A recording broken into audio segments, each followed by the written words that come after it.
শখ শখ শখ শখের আর শেষ নেই। তো হ্যালো বন্ধুরা, নীলিমা ডট অনামিকার আজকের এই ভিডিওটিতে সবাইকে স্বাগত জানাচ্ছি।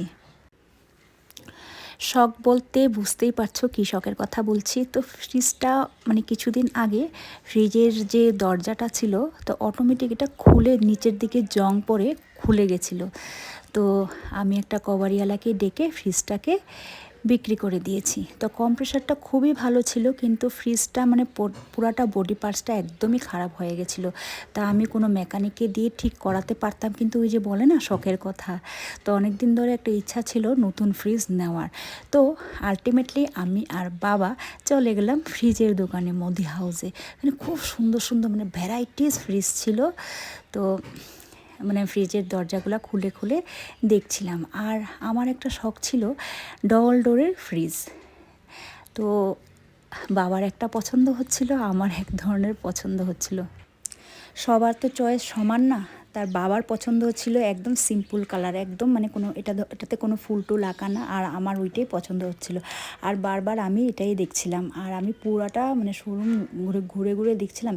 এত ভ্যারাইটিস কালার ছিল, বলে না অনেকগুলা দেখলে মানে চোখের মধ্যে সর্ষে ফুল এসে যায়।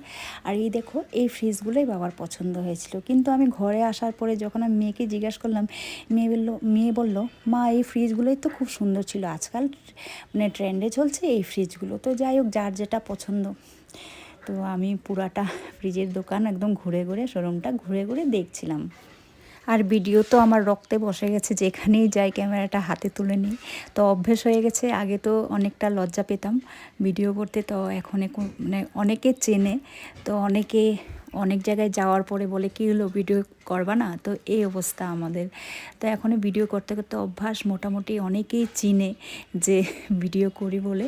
তো এখানে দেখো টিভিগুলো দেখে বাবা আবার মজা করছিল, চল একটা টিভি নিয়ে নিই। কিন্তু আমার 2 রুমে 2টা অলরেডি টিভি আছে। তো আমি আবার বলছিলাম টিভিটা নিয়ে কোথায় লাগাবে। তো টিভিগুলো সুন্দর, সব কিছুই বহু সুন্দর ছিল, বলে না মানে ঘর দেখো সাজানোর কিন্তু মানে মনের মধ্যে ইচ্ছা থাকলে ঘর অনেক কিছু দিয়ে সাজানো যায়। কিন্তু ওই যে একটা কথা বলে না, মাল করিয়েও থাকতে হবে। যাই হোক, কথায় কথায় বলা হলো না কি ফ্রিজ নিয়েছি। ফ্রিজ নিয়েছি ডবল ডোরের স্যামসাং। তো এই ফ্রিজটাই আমি নিয়েছি। পরে গিয়ে কালারটা একটু চেঞ্জ করে নিয়েছিলাম, তো ওইটা প্যাকেটিং হয়ে গেছিলো, ওইটা আর দেখানো হয়নি। তো ফ্রিজ নিয়ে চলে আসছি।